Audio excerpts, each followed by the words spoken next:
so I can actually read it? So that's That's a different. full. Okay. I actually saw the PAFR a year ago. It took them that long to make the award, but she's hard at work on the new one. So you'll see that shortly as she turns this document that into a new PAFR.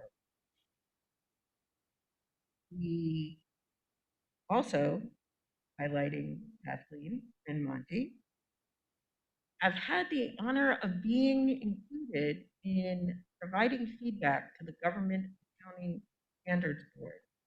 Big deal. They commented on the revenue and expense standard setting due process activity, which helps GASB establish effective standards. So they had to do some testing, learn, and provide feedback, which was really well received and applauded by the GASB staff. So we are influencing the national standard and will be publicly acknowledged for the project.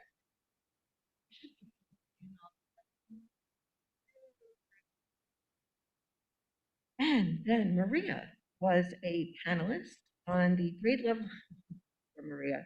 They asked, could I speak on learning pods and how we responded? And I'm like, I have a conflict.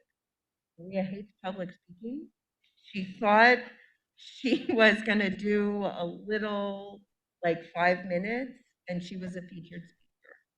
So she had to do, like, you do the PowerPoint. What have you got? And it was a big shock, but as always, she stepped up to the plate and did a fantastic job. And we are so proud of her. So we got to speak about our learning pods, how we responded, what we're learning next, and yay, Maria. Speaking of presenting, Laura, our Latinas who we celebrated at the beginning, they're all over the place. And Laura, the issue of Latinos and mental health has been a passion for Laura for years. She's written about it.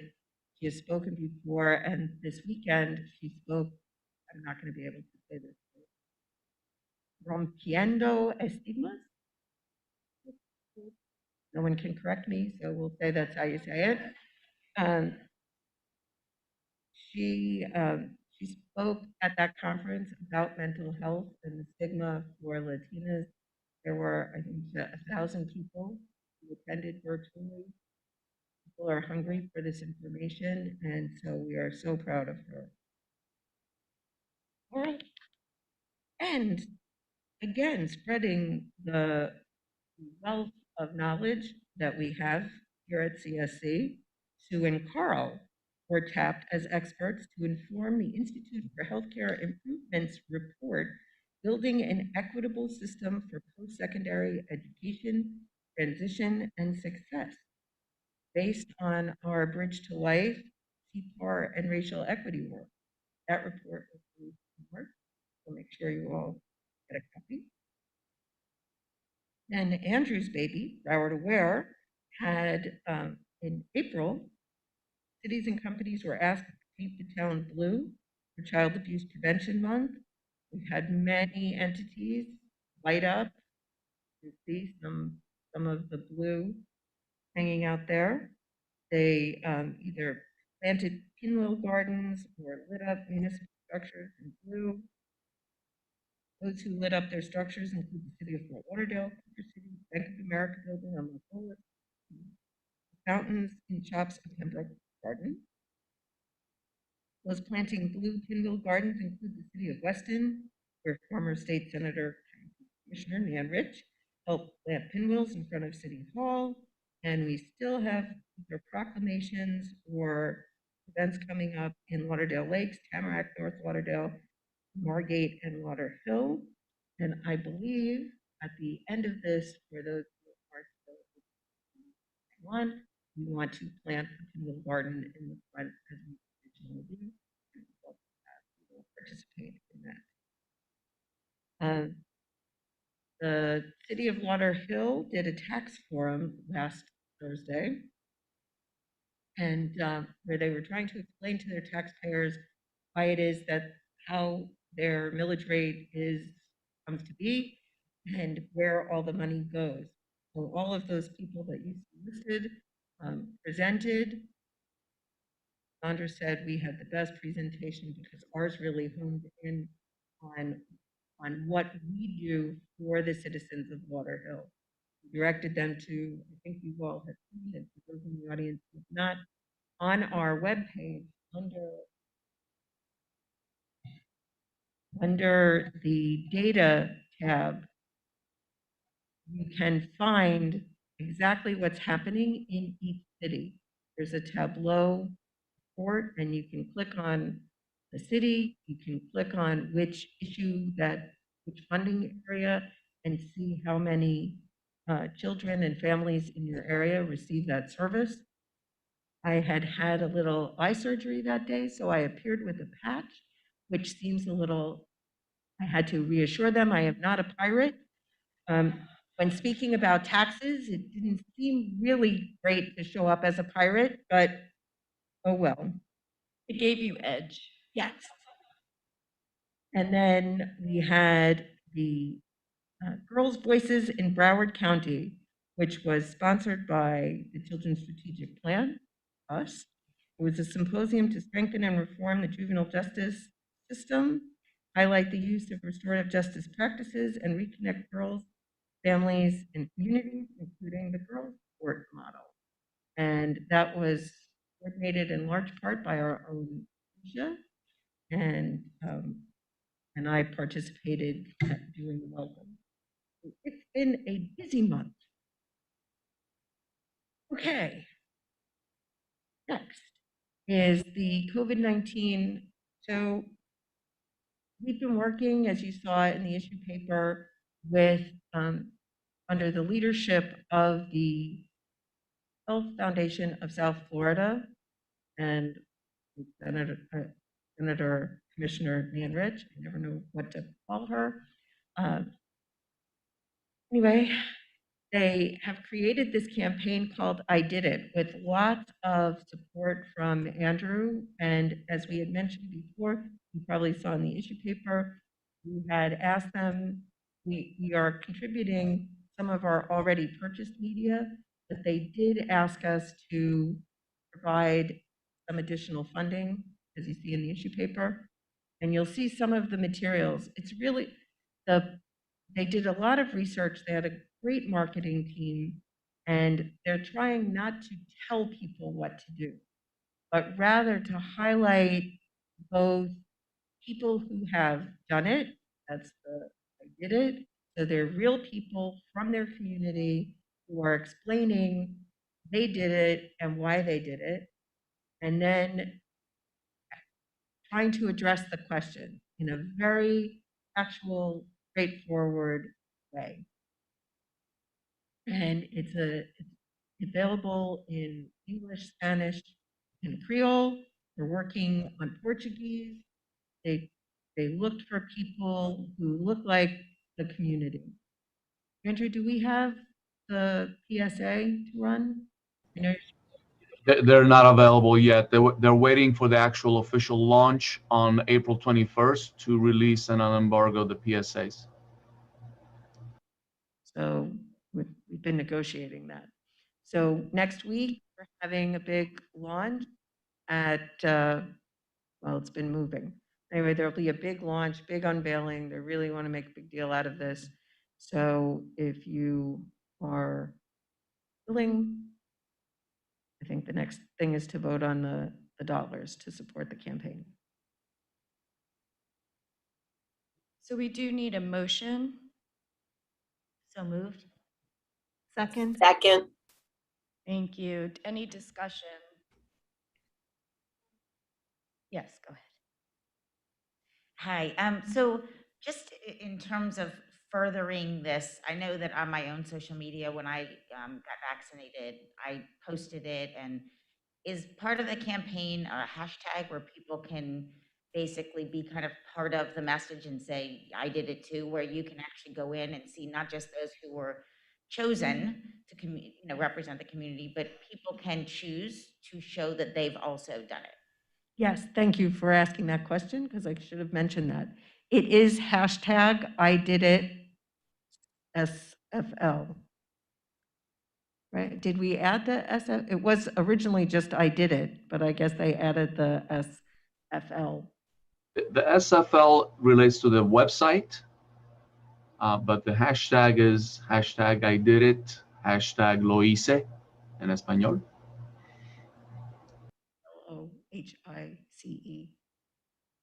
Perfect, thank you. Thanks, Andrew. So I just have a quick question. I'm 100% for the vaccine. Personally, I just did it.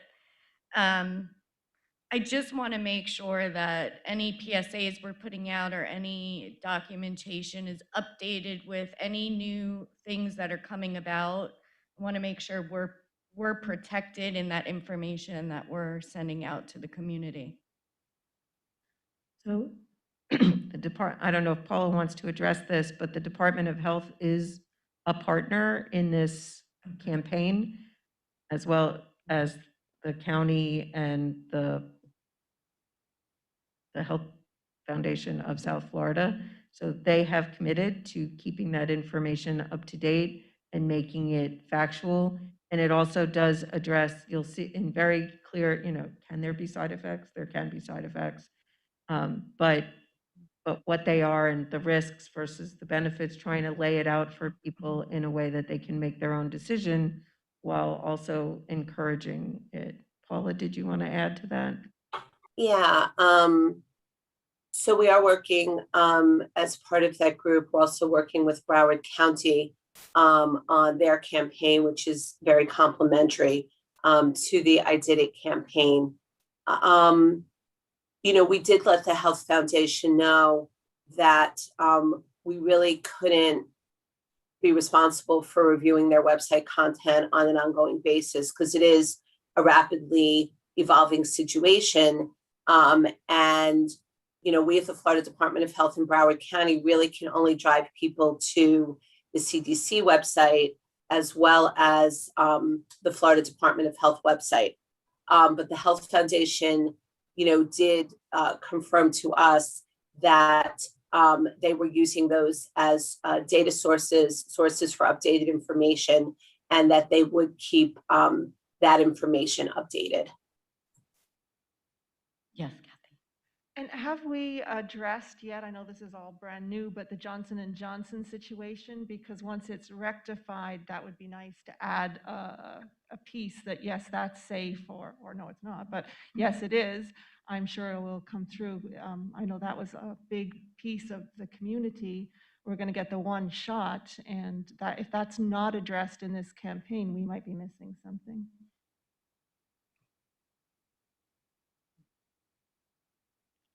I can't answer that. I would think so, but since that happened, we haven't had a meeting. But I will review it and make sure. Thank you. Anything else? Any public comments? No public comment. All in favor?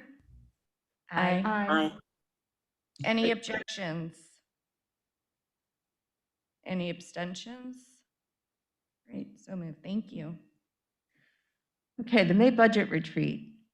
So you guys are trying to give me a little agita because we have to have 6 people physically in the room. And 2 of my stalwarts who are always in the room, Jeff and David, cannot be here next month for excellent reasons. So for the council members who are watching and the council members in the room, please, we need 6 of you physically here in order to do our May budget retreat. Typically, we have a lot of members, so many of you have not been through a normal budget retreat before. Typically, we start a little earlier at 9. We have the regular meeting for an hour, and then we move into the budget retreat, which can often take all day. Really depends. As the council members are more familiar with what we do, the time for the meeting gets shorter. When there's so many new members, it can be a longer meeting, but this year is so strange, for lack of a better word, that it's not going to take, I don't think, that much discussion with each item. So my hope is, normally we would bring in box lunches, ARC, that you all can buy. We're hoping to get through it by 1.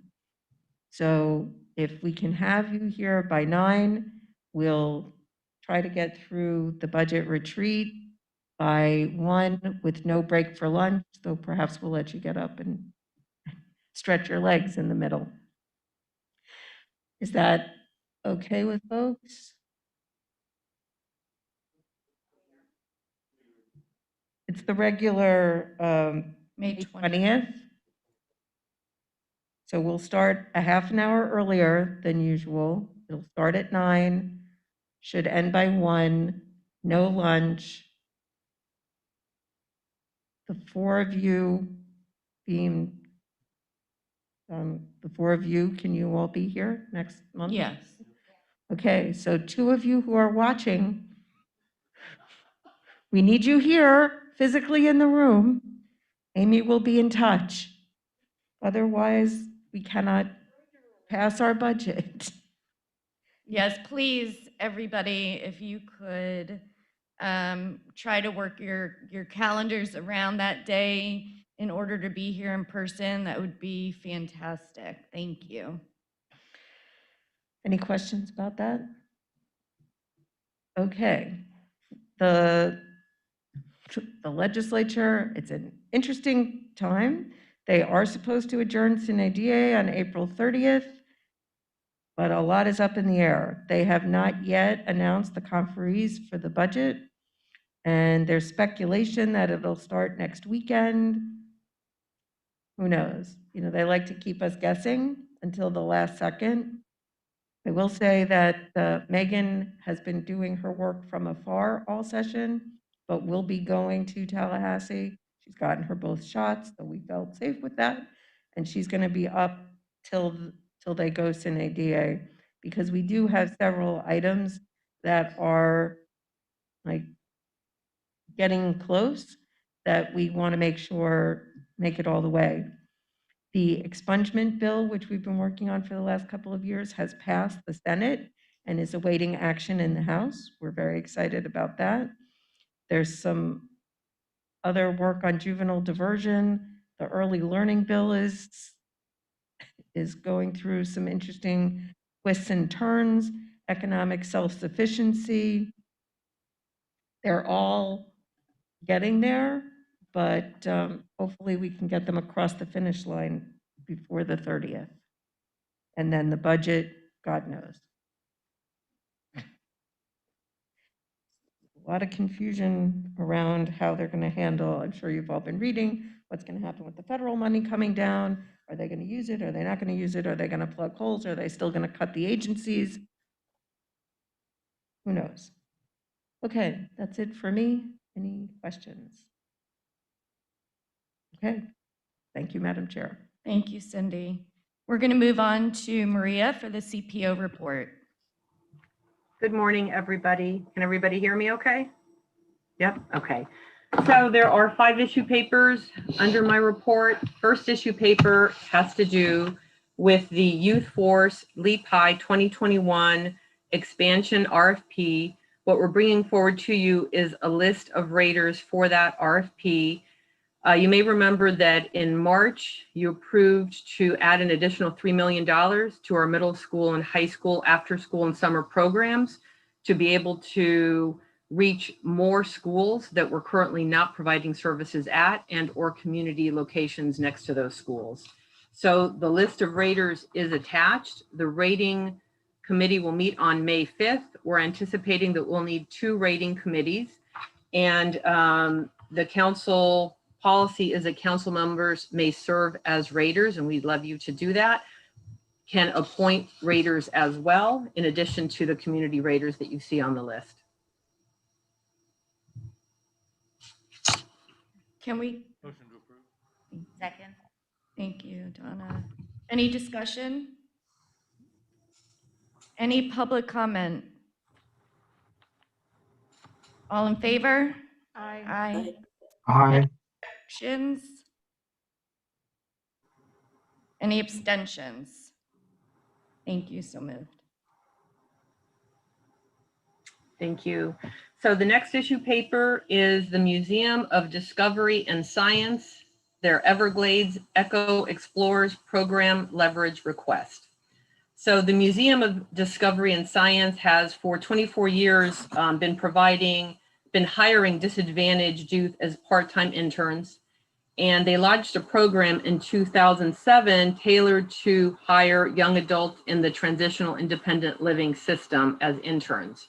In 2017, they approached the council and asked us to partner in a leverage with that program. It's called the Empire Program, to expand their 6-month internship for these youth that are in the TIL system, their youth age 16 to 22. They asked us to expand that internship to a 12-month internship, which we did through a leverage with them. That program has met or exceeded all outcomes since we've been funding them. So the new leverage request is to establish a new workforce development program to be known as the Everglades Eco Explorers. This would serve 25 high school youth. So these are kids 16 through 18 years old.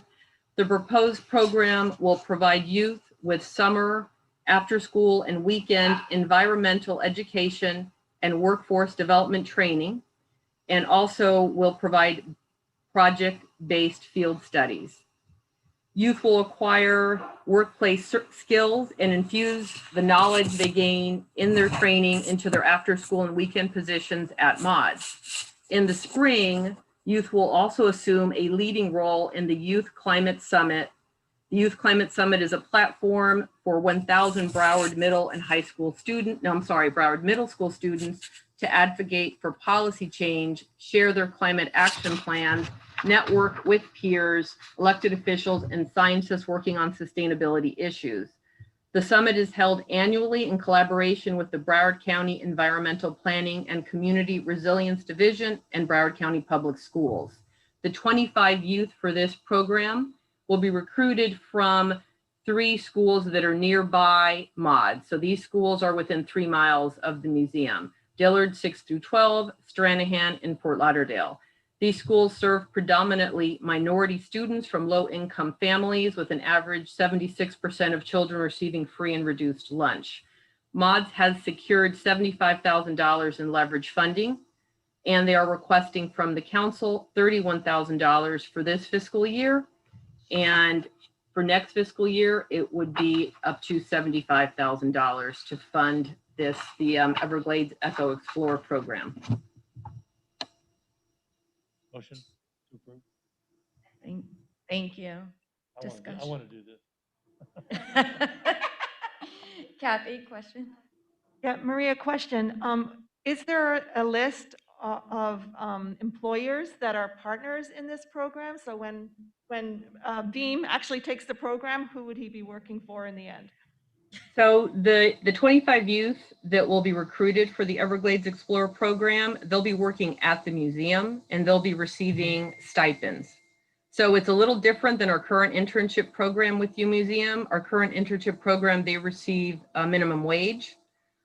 These kids will be working weekends, evenings, and they'll be receiving stipends for the work that they do with U Museum.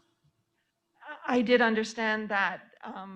My question is more, long-term thinking. Who are the employers that would love to have these kids in their workforce in the future? So if that's a missing piece, I'm just asking, would you have that conversation and Actually, Kathy, Joe Cox, the head of the museum, and Hillary Winiger are waiting to speak during public comment, so I'm sure they can answer that for you. thank you. Donna? Thank you so much. So for me, a lot of when I'm looking at these, I'm always looking at where our performance measures are, right? And so in our desired outcomes here, one of our key questions is the percentage of the youth graduating high school who indicate They'll be majoring in environmental studies and or pursuing jobs in these fields with a 75% goal. I like goals to be realistic.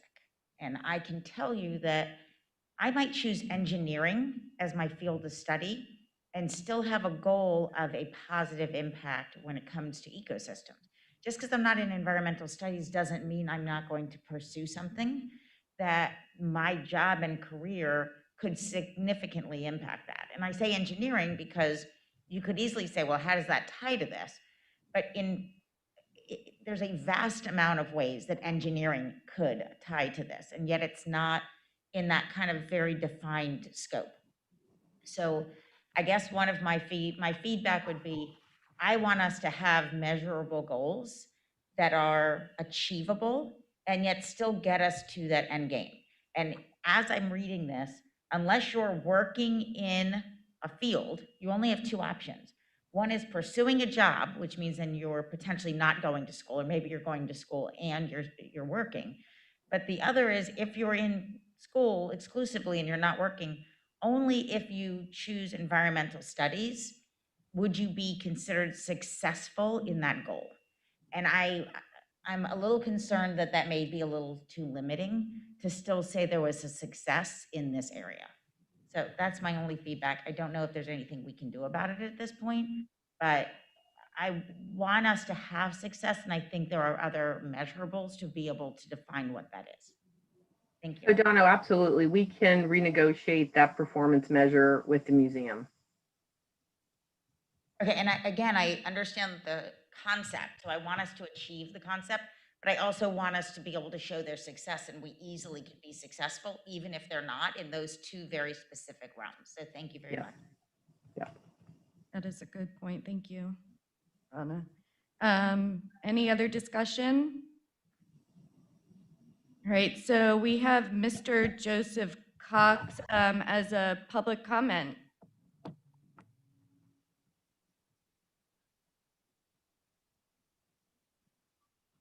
Good morning, everyone. Joe Cox, President CEO of the Museum of Discovery and Science. Firstly, thank you to the Children's Services Council for our transition to independent living internship program that we've run. You know, it's so rewarding to see those interns go on to pursue successful STEM careers. Some of them are even still working here in full-time jobs, and one of them just got promoted to a floor manager, and so is blowing things up daily for hundreds of kids. It's wonderful. Thank you for your comments and feedback. Commissioner Furr, we're happy to take you out on the Eco Explorer anytime you would like. And, you know, I think with regards to the performance, I appreciate the feedback there. Jobs, you know, museums, tourism, parks, all of those are great opportunities for students in this program. You know, for us to partner with the Everglades Foundation and again, continue and strengthen our partnership with Broward County Schools on this program is really exciting. These students are going to take the knowledge they gain, become educators at MODS, and deliver programs. We work with so many different aspects of Broward schools. And I think when they go out and they're then delivering programs to younger students through our MODS STEM-mobile, that MODS STEM-mobile in the coming year, our goal is to deliver free programming to 50,000 Broward students annually. And we just hit 12,000 in our first 3 months, so we're on track. Thank you for your continued support and for all that you do for children in our community. Happy to take any questions. Thank you. Any questions? Just real quick, Joe, on all these. Beam, can you put your mic on, please? It is And on. then pull it closer to you. I can do that. How's that? Joe, these kids will probably be automatically in the Youth Climate Summit. Is that what I understand on this? It would. And, you know, this year, of course, the Youth Climate Summit was just such a massive success with over 4,000 children. And I think, you know, we learned so much from doing it virtually this year that they would be available to help the Youth Climate Summit team in the planning next year, be speakers, and inspire the next class, hopefully. Yeah, that'd be great. Okay, thanks. Kathy, did you have? You're good. Any other questions? Any public comments?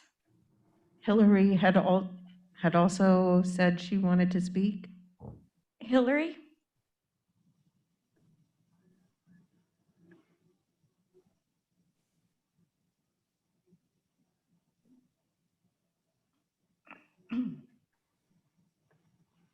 Angie, have we opened a mic for Hillary? Yes, I believe they did. Ah, there she is. My comment is that Mr. Cox said it all. Thank you. Thank you, Hillary. Angie, any other public comments? No other comment. All in favor? Aye. Aye. Any objections? Any abstentions? Thank you. So, Madam Chair, this next item, if we could, is connected to the roundtable. So if we could pause, put that one on the table until we do the roundtable. Absolutely. So then the issue paper after that one is approved funding for Center for MindBody Medicine. So we have been in partnership with Center for MindBody Medicine since 2019. We have sponsored 58 community members to go through Center for MindBody Medicine, and up to date, we have served 130 people in the community with group participants indicating that the groups were extremely beneficial to them. This is a train-the-trainer model. We have 2 folks that have now become certified in Center for MindBody Medicine and 2 more that are going through the certification process. So in July, Center for MindBody Medicine will be back in Broward County. I believe it's going to be through Zoom. And our request is to fund 20 additional community members to go through the Center for MindBody Medicine 2-week training. After the training, they would then provide free groups in the community and under the supervision of Center for MindBody Medicine staff. Thank you, Maria. Can we have a motion? So moved. Donna? Thank you. Second? Second. Thank you, David. Any discussion? Yes, just one quick question. Of these additional 20, is part of this an impact because of some that are transitioning out that had previously been trained, or do we expect this to be a scope of 20 more in terms of the impact of train the trainer? We're expecting it to be 20 more. Perfect, thank you. Yeah, we're trying to build that pool and also get more people to certification so that ultimately we can start training our own people locally. Any other discussion? Angie, any public comments? No public comment. All in favor? Aye. Any objections? Any abstentions? Thank you. And then the last issue paper is a request to approve 211 budget adjustment for fiscal year 2021. So as a result of the pandemic, 211 has received an increase in call complexity and call length. They received money from FEMA to expand the 211 program in order to address this increased need. And that money sunsets in July of this year. And as you will see, they've been working with Funders Forum to bring in additional funds to make up for that loss of money. And in order for them to maintain services this year level, they're asking for an additional $55,105. So that money would be split between our 3 contracts with them. So $42,931 would go to the general population contract, $4,638 to the behavioral health unit, and $7,536 to the special needs unit. That's how it would be split out. This would be for next year prorated into $132,252,000 increase. And again, that would be split amongst those three contracts, $103,035 to the general population contract, $11,131 to behavioral health unit, and $18,086 to the special needs unit. Thank you, Maria. Can we have a motion? So moved. Second? Beam motioned, Donna second. Thank you. Any discussion? Question? Yes. Maria, is this just for 2022? What happens after that? So in Funders Forum, we'll be having conversations about funders' commitment to continue to support 211 at this expanded level. They've indicated to us that they need to continue to be funded at this level in order to provide the level of services that the community needs. I would agree with that. So that was the reason for my question. And to clarify, this is just funding to take them to 2022, correct? This will reset their base. This will increase the funding for this year that then will come before you in May. Yeah. So we're just foreshadowing for you what will be coming in May. And then every year, like every contract, that will now be the level set from which we will either adjust up or down, or stay the same, depending on circumstances in the community. Thank you. Any other questions or discussion? Any public comments? No public comment. All in favor? Aye. Aye. Any objections? Any abstentions? Hearing none. Thank you. Thank you.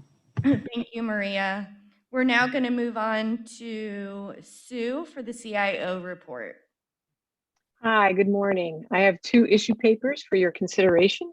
The first issue is to bring Collective Impact 3.0 training and to pilot asset-based community development here with 2 city partners.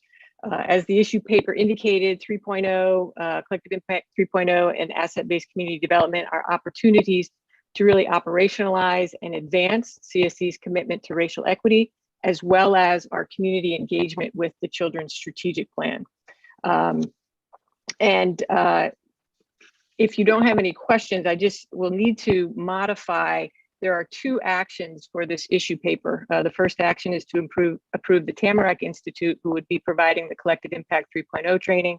The second action is to approve the Center for Social Change Fern Collaborative for running the 2 pilots, one in Lauderhill and one in the city of Fort Lauderdale. We are pending the final licensure of Tamarack, who is out of Canada, in the state of Florida to do business. So I'd like for the motion to read, approve Tamarack Institute proposal for training pending their license to do business in Florida. And with that modification, we can bring both of those actions to you for consideration. Move as amended. Second? Thank you. Any discussion? Any public comments? No public comment. Thank you. And the second item is to approve Wait. the, oh, yes. You're way ahead of me and my brain is like, yeah. All in favor? Aye. Aye. Any objections? Any abstentions? Thank you. Go ahead, Sue. Thank you, Donna. I apologize. The second item is to approve an extended term data sharing agreement with the Department of Juvenile Justice from 1 year to 2 years. So So moved. moved. Second. Thank you, Donna. You guys are working really well together today. Any discussions? Any public comment? No public comment. Thank you. All in favor? Aye. Aye. Any objections? Any abstentions? Hearing none, thank you. Thank you, Sue. Thank you. We're going to move on to Sandra's CCO report. Good morning, everyone. I have 3 issue papers behind tab 30, 31, and tab U. Behind tab 30, the first item is to approve the Social Justice and Racial Equity Cadre RFQ Committee recommendations. They recommended 8 agencies. This follows on from the work that we have been doing in terms of racial equity training, and we're widening the field of training cadres, of trainers in the cadre. Kathy was part of the reviewing panel, and I don't know if she had any comment to make. Sure. The group were diverse, they were smart, they were amazing, they were dynamic, they were just collectively really interesting people. And what was most exciting, I rated 4 of the 8. And what I found most exciting is there was somebody for everybody. So there was someone that I thought would be perfect for the business community. There was someone I thought would be perfect in the local community. There was someone that would be perfect in the academic community. So I thought that was really exciting that as a cadre, when we get approached, and then we'll be able to recommend this person is great for your organization. And I was worried, the reason I chose to sit on this RFP and be a rater was, who's going to apply for this? Who has this kind of knowledge? Because I trust Sue and Adama and her team. They do such a good job. And I believe that the CSC is now looked at as the superpower, that really does this great job. And I want to continue to deliver that quality. So based on the 4 people that I had the pleasure of rating for, I think we've got extraordinary diversity. Yeah, there were women, there were men, there were people of color, there were people from all over the world. So it was really, really great. Probably the best, the most interesting cadre I had worked on. So thank you to everybody for making that happen. So the action is to approve the recommended cadre members for 2021, 22 to 24. Sandra, hold on 1 second. Sorry. Sandra, you're cutting into Beam, like complimenting me. Back off. Go ahead, Beam. You have Beam. I'm done. Oh, don't. Shut up. Go ahead, Beam. Compliment. I think it's important that one of us was there because your concern is my concern. And the fact that you've had a chance to see that, I think, goes a long way. And that gives me a comfort level. So I appreciate that. Thank you. Thank you for saying that, Beam. And I just want to say to the rest of the team, it really is enlightening. I've sat on many of the different opportunities to be a rater. And if you get a chance, if you can try and do it once a year, it really is helpful because you get another layer of what's going on at CSC. It kind of like peels the onion back even more, and you get to ask more questions, and you just get to learn a little bit more about the back of the house. And it gives you such great comfort when you're out in the community advocating for CSC like we do, that people ask you these questions and you can say with absolute certainty that there's a great integrity and great work going on throughout the CSC on behalf of the community. So thank you. Okay. So I think we need a motion. Motion, so moved. Second. Thank you. Any discussion? I'm just going to say I know a few names on this list, and so I can only imagine, because those individuals I've worked with are absolutely amazing. But thank you, Kathy, for sitting in there. Any other discussion? Any public comments? No public comment. All in favor? Aye. Aye. Aye. Any objections? Any abstentions? Hearing none, thank you. Okay, behind tab 31, I am asking the council to approve leverage funding for the Children's Literacy Initiative.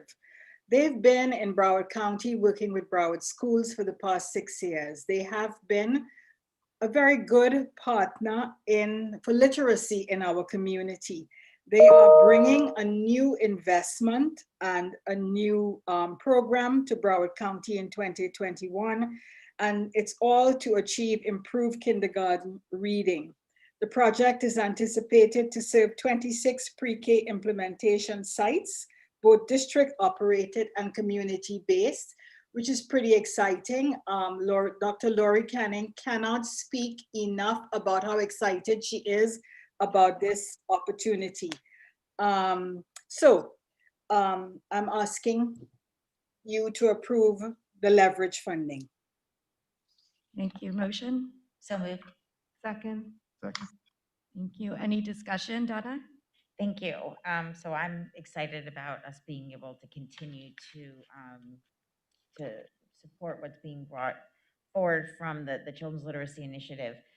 I did want to give some follow-up. We had an extensive conversation at the last meeting about access to district schools. So I immediately went back and I worked with Mr. Renzi, as well as some other senior staff. And in fact, it came up at 2 of our board workshop and at a board meeting in terms of making sure that access is there. I know the access is already at the elementary levels, but we were challenged at our middle schools. I think it was 9 that we did have access to, and then, but the majority we did not. That was to have been remedied by this week. So I would love to get some input. I know that there was direction that was sent out to all of our principals, asking for them to share where they were having any kind of difficulties or reasons by which they weren't allowing the access, and that was supposed to be resolved, so the access was supposed to occur. I don't know if Mr. Renzi is still on the line, if he has anything else to share, but I did want you to know, I appreciate that that came forward to us, because it was our ability, obviously, then to act on it, and it was somewhat of a surprise at the district level that this was occurring. So it definitely was worthwhile bringing it forward here and for us to be able to take action. I would ask, though, that we get some feedback if there are providers who say they are still having these challenges, if there's anything you can do to share that with us as quickly as possible so we can ensure that it's discontinued. And like I said, I don't know if Mr. Renzi is still in line, if there's anything else. Yes, Donna, thank you. That's correct. And I also followed up with Cindy, who had reached out to me as well. And so I've worked with staff on a couple instances to make sure that the communications to our schools and staff who are coordinating the summer, that was aligned. So as far as I know, this issue should be resolved. I've asked Cindy or anyone out there who's running into a challenge to let us know so we can address it and make sure that everyone is aligned with consistent communication on this. So I believe as of yesterday, we now have consistent direction coming from the district about access. We did receive that communication, so I have no further feedback until the providers try to make the arrangements, but we do hope that it is now resolved. And I want to thank both you and Mr. Runcie for your intervention on our behalf. Yeah, I also want to thank both of you for following up so quickly, because I know that it had been a discussion, not just here at this last board meeting, but in a few other board meetings. So really appreciate both of the work that both of you are doing on this. Any other discussion? Any public comments? All in favor? Aye. Aye. Objections? Any abstentions? Sorry about that. Great. So moved. Thank you.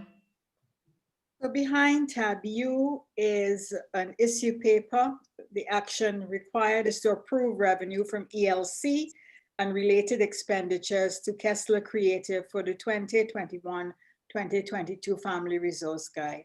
The Family Resource Guide, and just as a reminder, we print 175,000 copies. It's in English, Spanish, Creole, Portuguese. We partner with the school board. They put in a supplement in it that parents want information that the school board has. It is our premier piece. It is a hot ticket item. Parents keep a copy of it next to their phone for the entire year.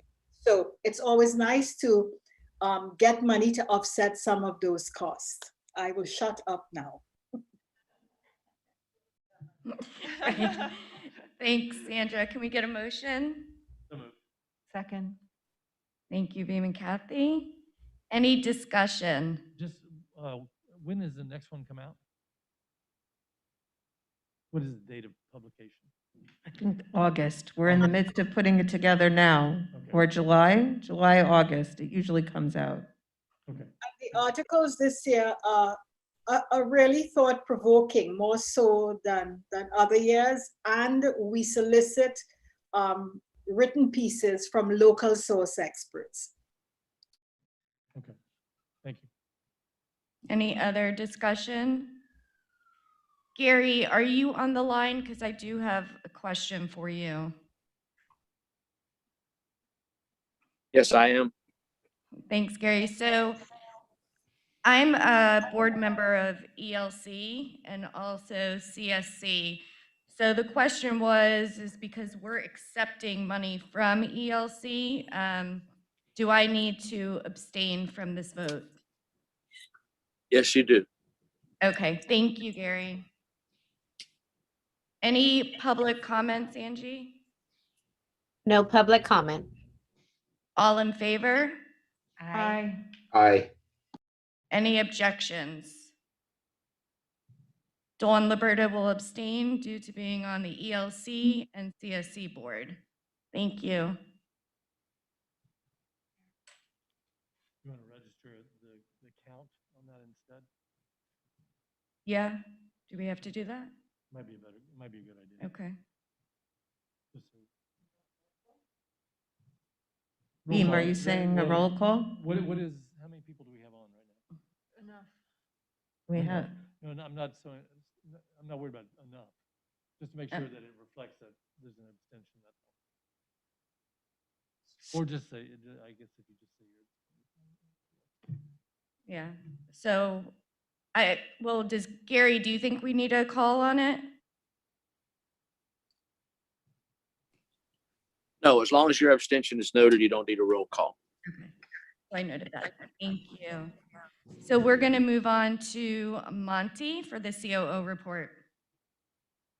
Is it on? Okay, I'll make this really quick so we can get on to the roundtable because it's going to be awesome.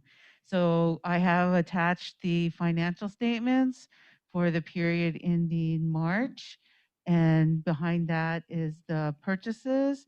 Nothing real big, but I do understand there are a couple of abstentions, so we may have to take it slowly. I'm here for any questions on either of these of my standard items.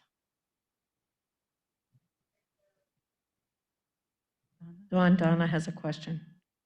Go ahead, Donna. Sorry, so I'm still learning this a little bit, right, in the way that it's being reported. So as I'm looking at the first page of the budget amendments, I see that there's 10,000 for the hunger prosperity. Is that because can you just explain to me why that one, it doesn't seem like it's aligned in terms of our spend? Is that just up to this point in the contract, or? That was actually, that was just to move it, to realign the CCB into the right goal. Oh, okay. We were just moving things around. Got it. Thank you. Can we get a motion? So moved. Second. Thank you. Any discussion? Any public comment? No public comment. All in favor? Aye. Aye. Any objections? Any abstentions? Motion. Yes. I'm sorry, for deliver lean, all the other expenses, I'm voting in favor. Thank you. Wait, did you move both V and W? No, I just moved V.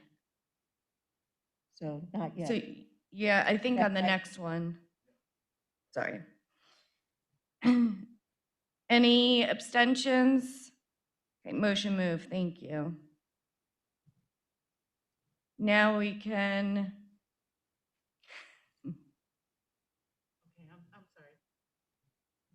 So the purchases, it's pretty standard. There's, except that I do understand that there are, like Jeff just said, some abstentions. So if someone would move the purchases without Deliver Lean and the United Way sponsorship item. So, second. Any discussion? Any public comment? No public comment. All in favor?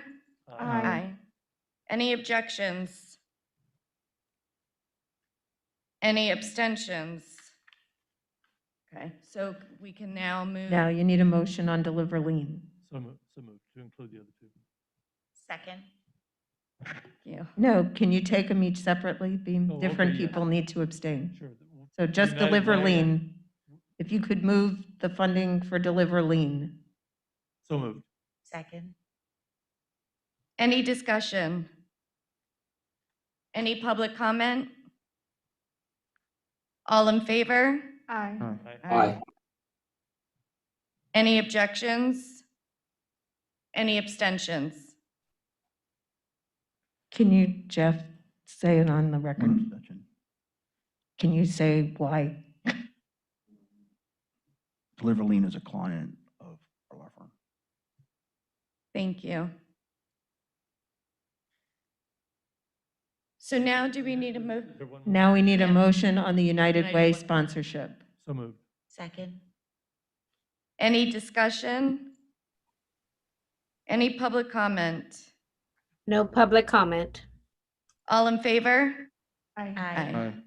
Aye. Oh, yeah, there was an Yeah, abstention. Wait, be an abstention. aye, nay, abstention. Any, got any it, got it. objections? Aye. Wait, let's start over. All in favor? Aye. Any objections? Abstentions? Yes, Barbara, I say I abstain. I'm on board of the United Way. Thank you. Okay, that was a long one. Just because we're in a hurry, Yeah. we're like falling apart. We're doing good though. You're doing great. So now we're gonna move to Commissioner Beamfer. Can we? I'm I'm gonna a- make this 5 seconds. Okay. This last meeting was fantastic in terms of the cooperation between the school board, county, and what Dr. Canning is doing, and Kimberly Light with the things that are going on with the new website, and it's just fantastic. I'll just leave it at that. Hopefully we have some notes later, but it's evolved to an incredible place. You should be proud, Beam. That's all your Yes. hard work and all that collaboration finally coming together, which is what you've been fighting for. So Good job. yeah, and Dr. Canning is just Yes, she's, Yeah. yes. superstar. Say no more. We know. And Kimberly White, she's doing great too. Maria, Funders Forum? So quickly with Funders Forum, we had the meeting last Friday. Dr. Hickman came and presented at Funders Forum regarding the plans for social emotional support in the summer. It was very well received. We're going to have ongoing meetings to discuss how we can, as funders, better collaborate with the school system to provide social emotional support. They talked about 2 grants that are going to be sunsetting soon, the Project Serve and AEAP.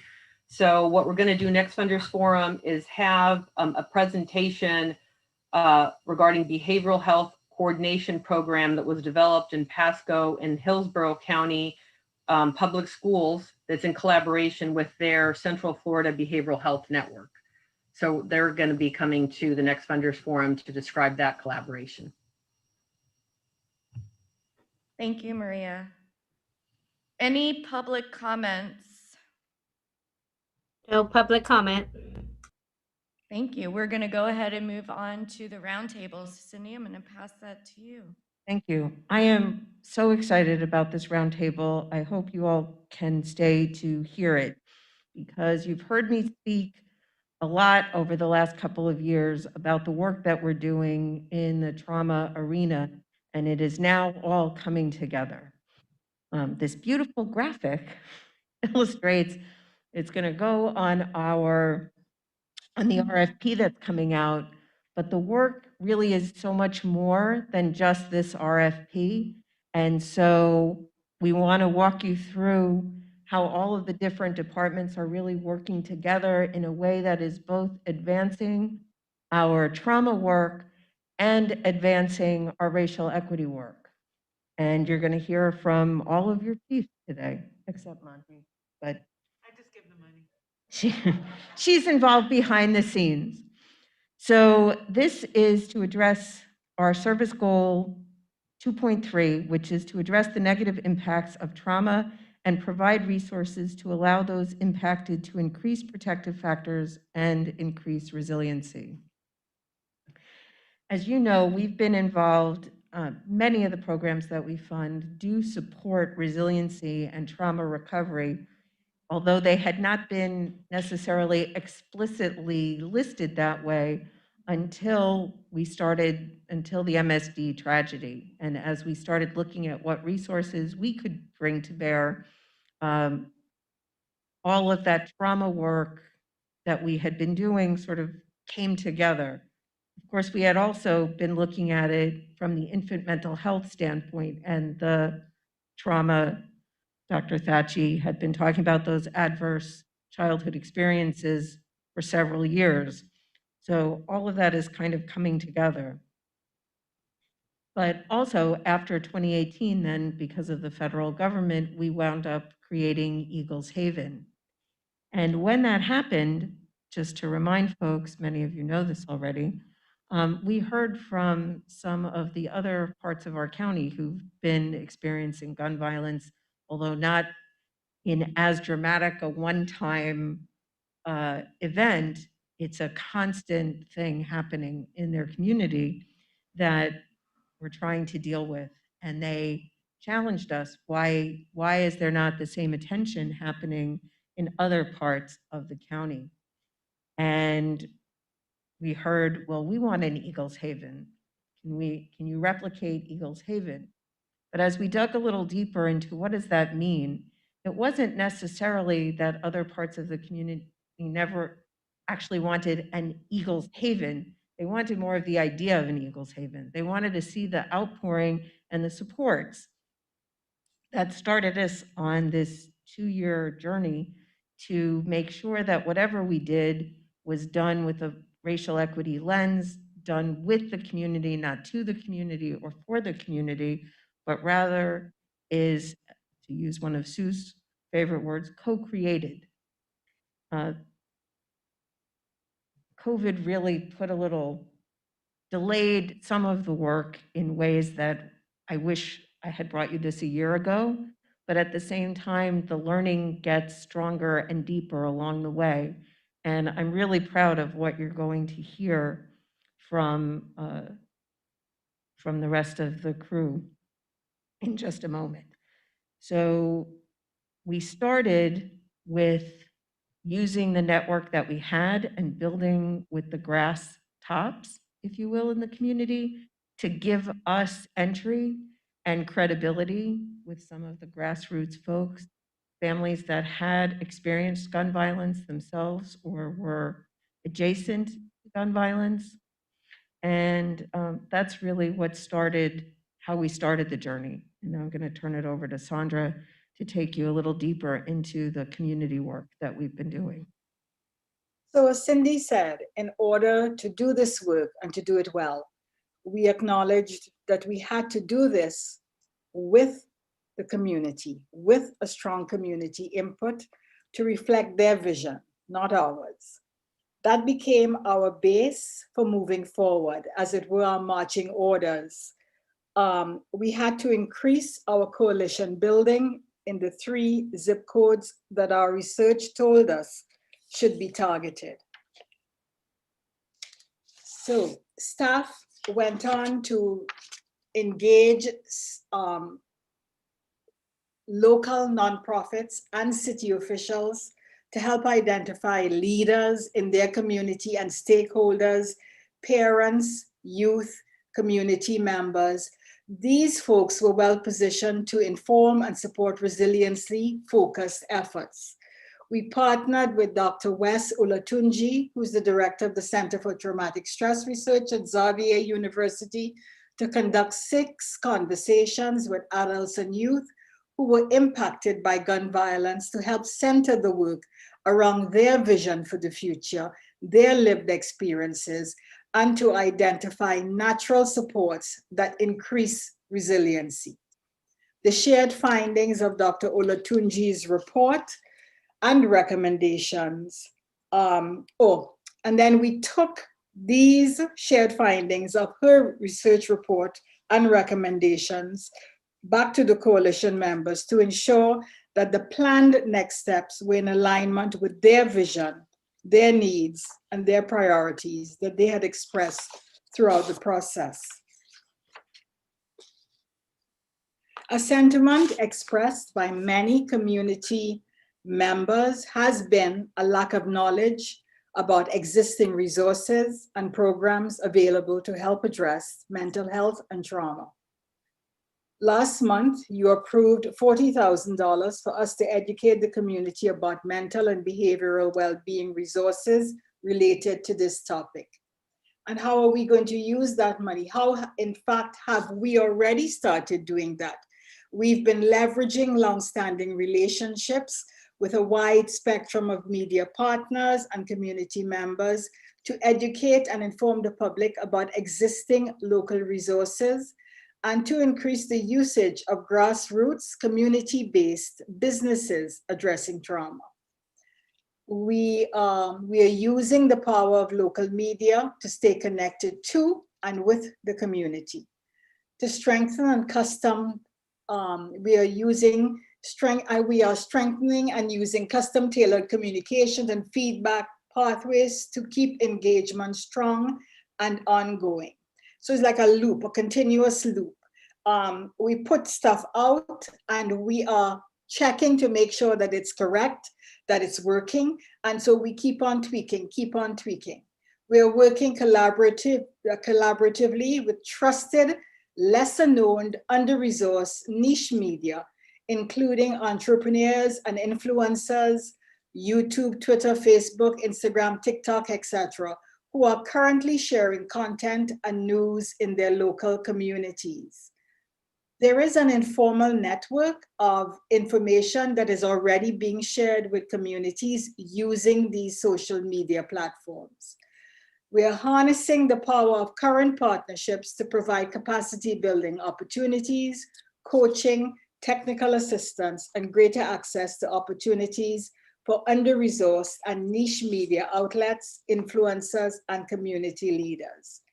And we hope to co-create ways to evaluate the success of the media campaign and refine those efforts.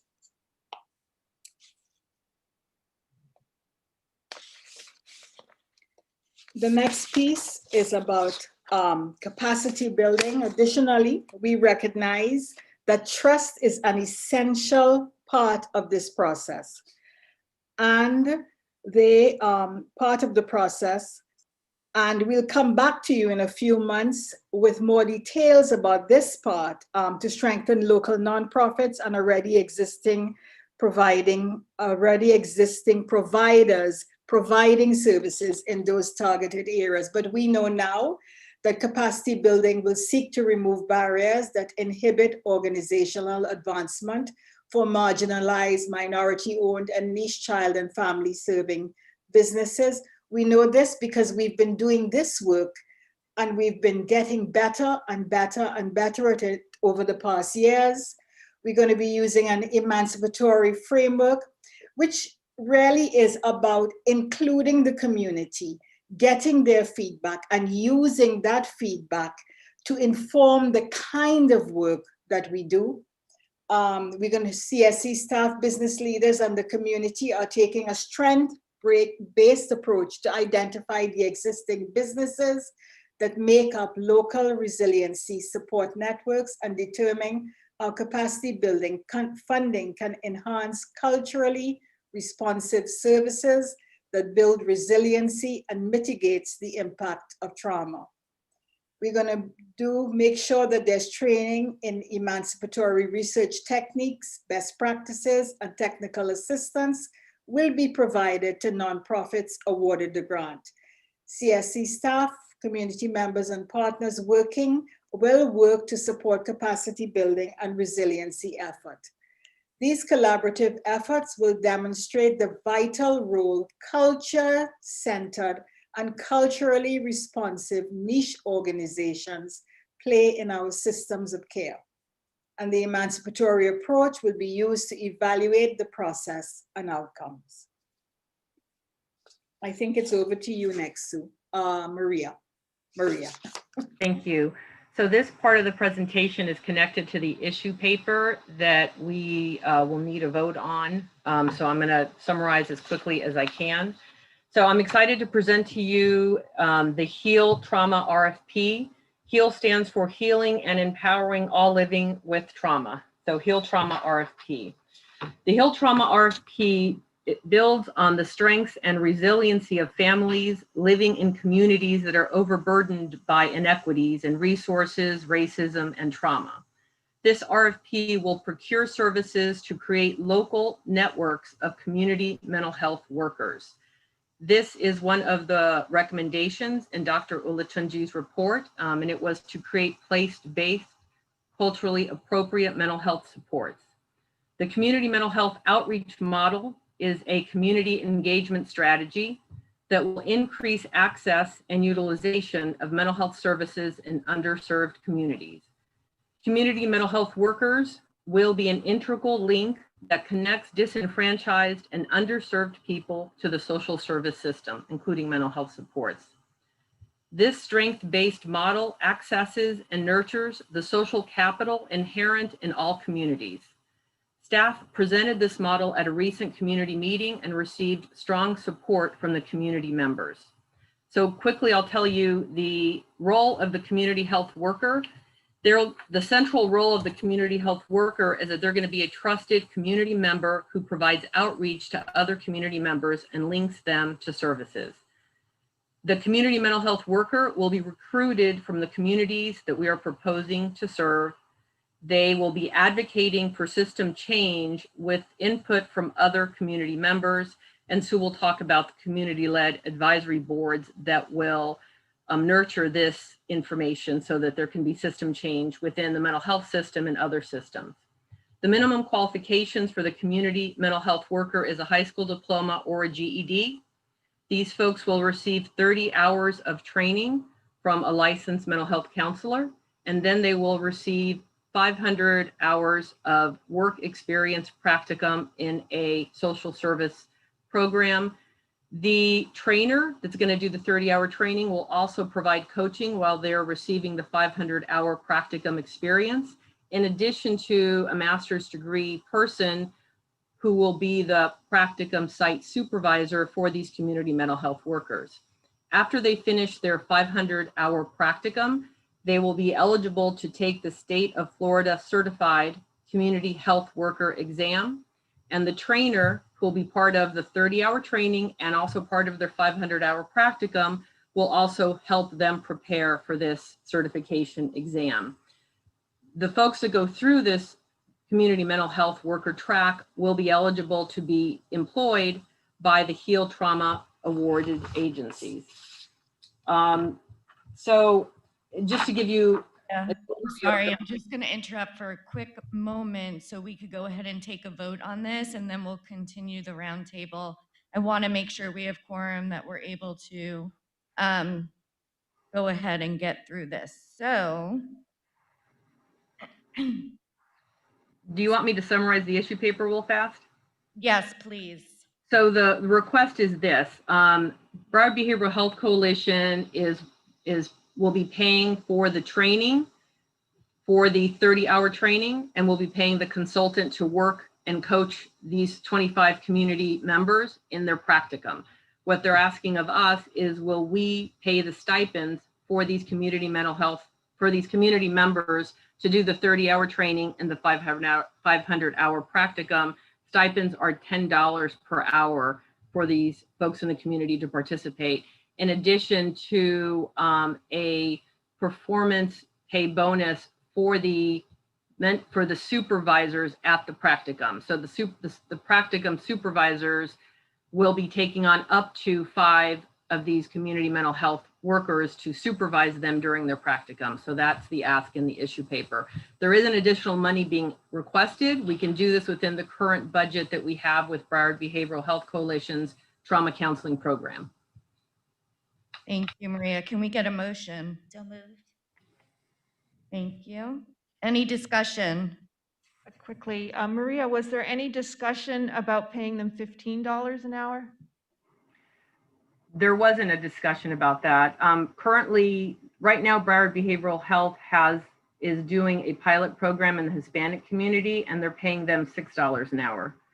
So we looked at minimum wage that will be occurring later in the year, and we brought it up to $10 an hour. Well, I'm glad you did. I would have preferred 15, but okay. Donna.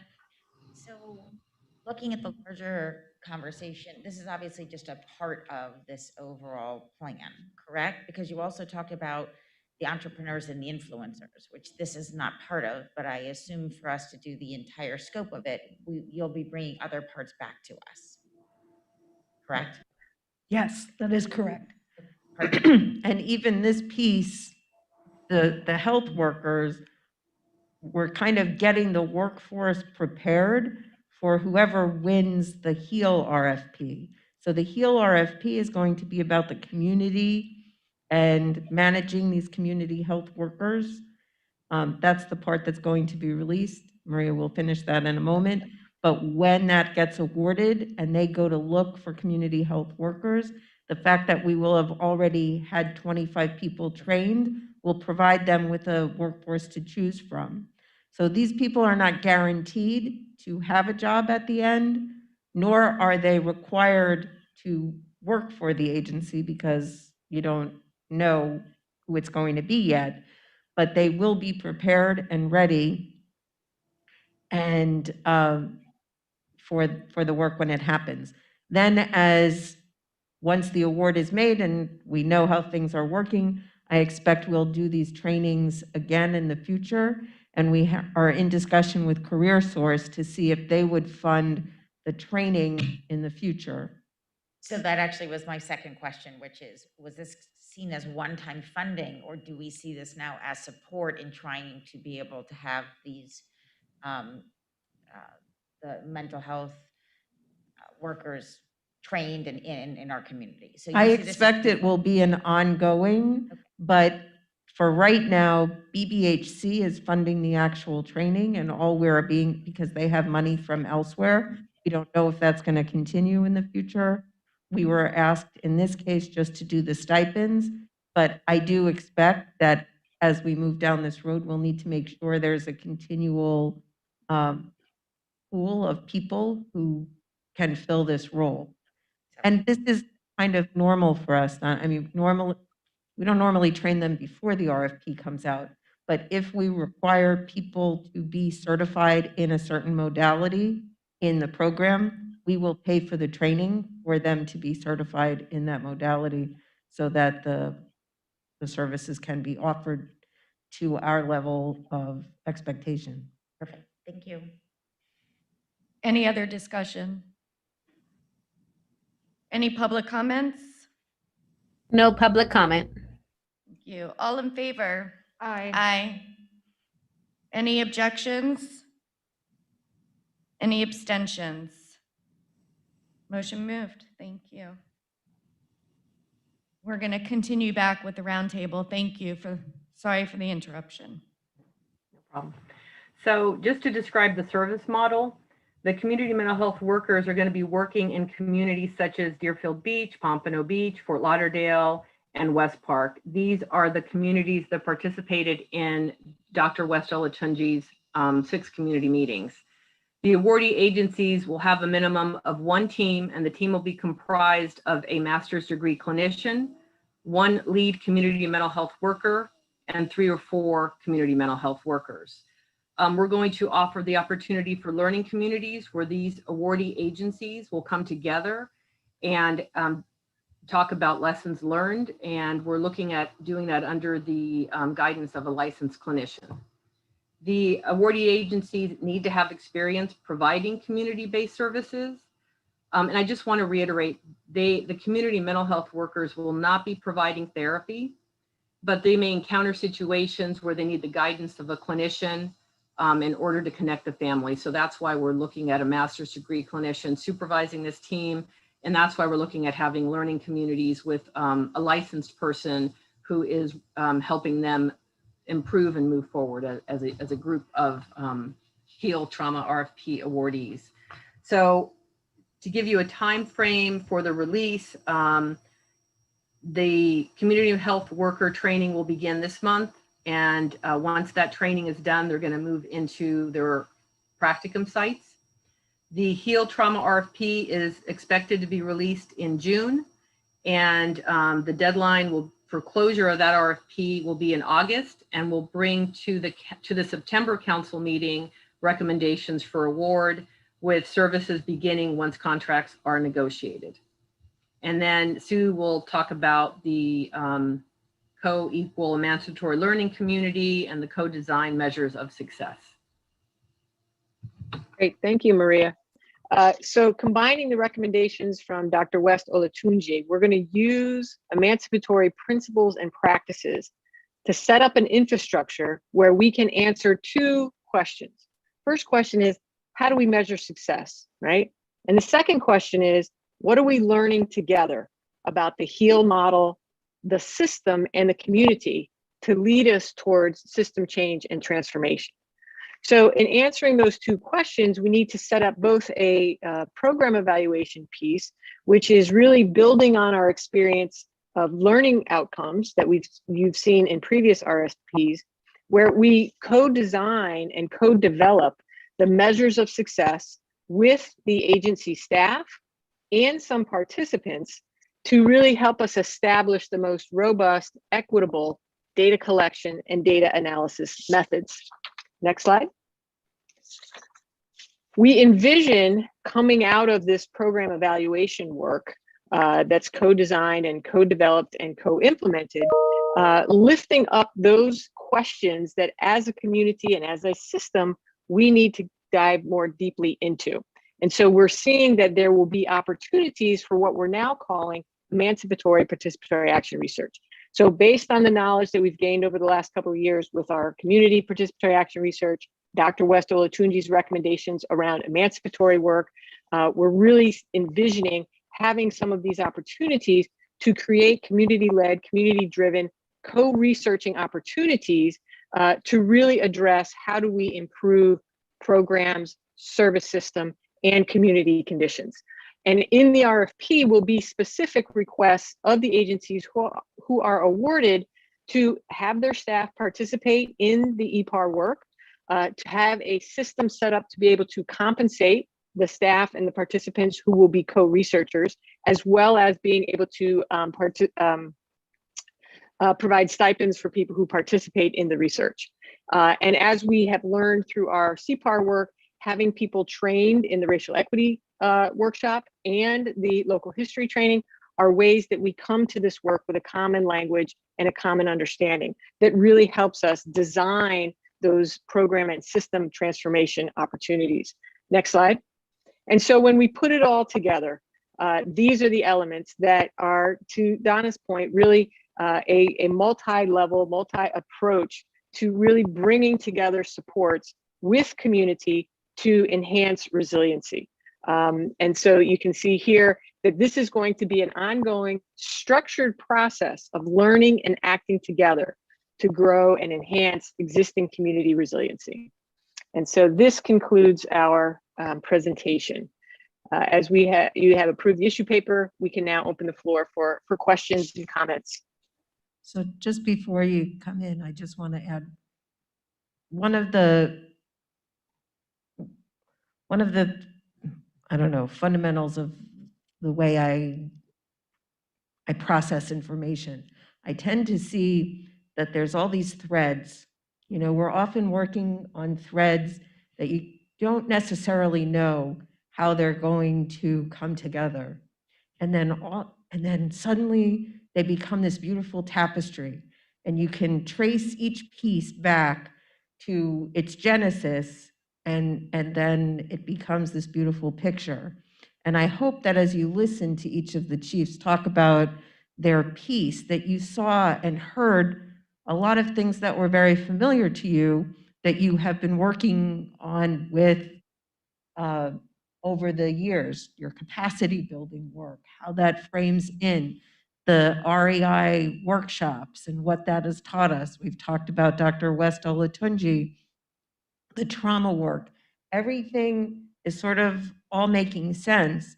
And even if you look back a couple of items before this, the ABCD and the Tamarack Institute on Collective Impact 3.0, the Children's Strategic Plan, so that as we bring the community through the Children's Strategic Plan leadership and the training of the Tamarack Institute on Collective Impact 3.0, that is bringing the racial equity lens and community voice into the work.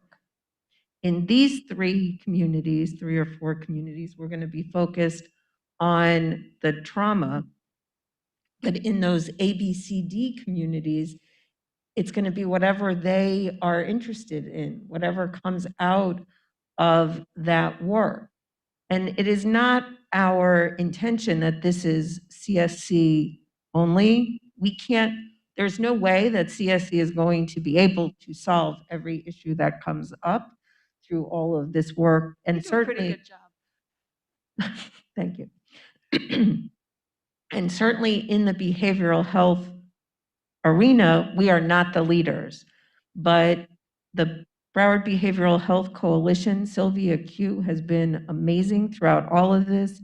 He's been moving in lockstep with us, and a lot of our other partners are waiting and are ready. We've been keeping them sort of informed along the way.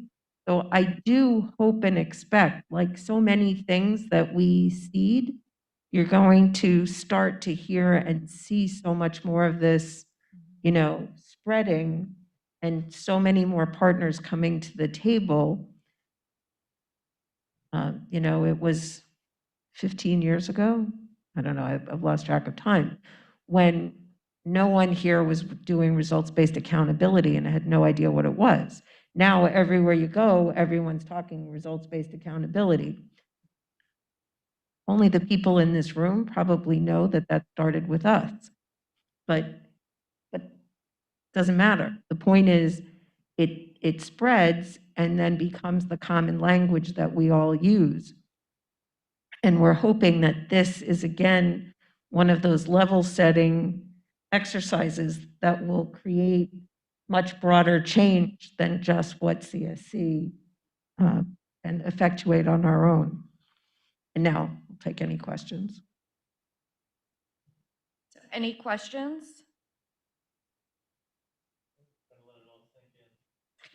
That's a lot. If I may, I just want to say that was a really strong presentation and very valuable. I'd like to get a copy. I really feel like the community is looking to us. We have been the leaders in this work, and we have built the trust. So this is another very important step to bring the community onto the same page. And I'll speak for myself, you know, in business, we're all looking for something. What's the right? And we are not hiring all these experts that you have hired and putting in the time and effort. So it's such important work. And I really think you've done a great job of making it palatable to the community so that we understand what you're doing. And I think you're going to have a lot of people wanting to partner with you and learn from the work that you're doing. So as we do it, I think we have to think broadly because it's going to want to be shared broadly. So thank you. It was outstanding presentation. And Cindy, I can see why you were so excited. I'm excited. I feel like finally I'm seeing something that we can actually use to do the work because we're all trying to make progress, but we're all over the place. So I think that like your thread analogy, I think you brought, you're making a quilt here and that's good. We need that. It is one of the biggest challenges is we're very used to, there's a problem, look for a solution and do it. And it's been extraordinarily frustrating for me for it to have taken this long to actually produce an RFP for you. I've had many a ranting session with like, come on, we got to do something already. It's enough talking. But there's a lot of value to the talking. I also want to caution you that often when we're finding a solution, we do the research, we're always researching. Gloria Pudiak, her little fingers bleed from all of the research that she does to find the best practices that we can bring you something that's proven, and then we can tell you if we've succeeded by implementing it the way it's supposed to be implemented. This is going to be different. This is an iterative process. I cannot promise you we're going to hit this out of the park from get-go. It's going to be a little messy, and the outcomes that you get may not be what you're used to seeing. Because as Sue pointed out, it's going to be developed collaboratively in a learning environment, and how we may view success may not be the way the community members view success. Ultimately, we want to help people recover from trauma. But what that looks like along the way, I don't know. So I ask you to be patient with us because ultimately I think we're doing something that no one else in the country is doing. So I'm hoping it's going to be amazing, but we could fall on our faces.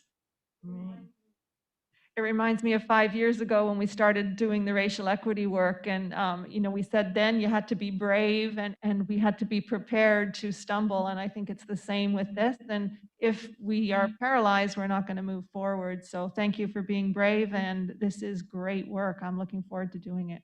And with TIL, we did something similar. We take threads of things we know work and weave them together in ways they haven't been woven together before. And so there's great reason, don't take my previous comment as skepticism, just a warning, because I like to tell you it's all buttoned up and we know it's perfect. There's a lot of really good research and data that supports each different piece. How it will look all together is really exciting. And as we know with TIL, that was the same thing. We pulled all these different threads, we made it iterative, and really we're leaders in the country on that work to support kids aging out of foster care. I hope it's going to be the same here. Beam? Yeah, I think this is a classic case of what in education you're talking about scaffolding, where you slowly start to, you kind of have to build upon it. And I think it may be worthwhile because, everybody's going to be at a different pace on this, myself included. And it may be worthwhile to be able to provide to the public, either on our website, those white papers, those research papers, under various categories, and allow and let people know, here's what we're doing, here's what's backing up some of that thinking, and because there is a lot coming out where there was hardly very little coming out even a couple of years ago. But people need to know where to go to see that.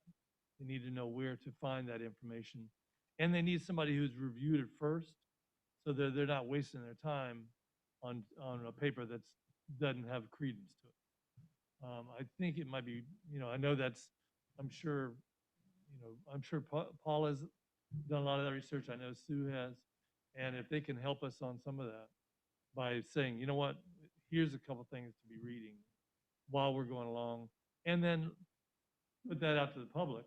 Here's what we're reading. You might want to read along with us while we're going through that. And that might kind of let everybody realize we're in this together and we're learning together, and that's the way it's going to go. Yeah, you're right. Because I was, I want to say that I'm so excited to see this moving forward. We have had a lot of discussions in regards to some of the other communities that are needing our help. And I know that we have great people that are part of the team that are going to do the research that needs to be done to really bring something together. And I was also going to say, but then I listened to Beam, I was going to say, we all know when rolling out new projects or really rolling out new services or anything like that, that you sometimes hit a wall and things need to be tweaked. And so I think that we probably get that around the board, but Beam, I think you're right, that I don't think everybody really would understand that. And so having that information really for ourselves and out there is a great help. So thank you. Any other comments or questions or discussion? Okay. Motion to adjourn. Thank Are we you. done? That Are we was done? next. Second. All in favor? Hi. Good job. Let's go plant some Aye. windmills, right? I just wanted to say, I have hard copy of the comprehensive annual financial report hot off the press yesterday, if anybody wants it. If you don't, it's obviously on the web, but I do have hard copies. Thank you. It's good for bedtime reading. Thank you. Thank you.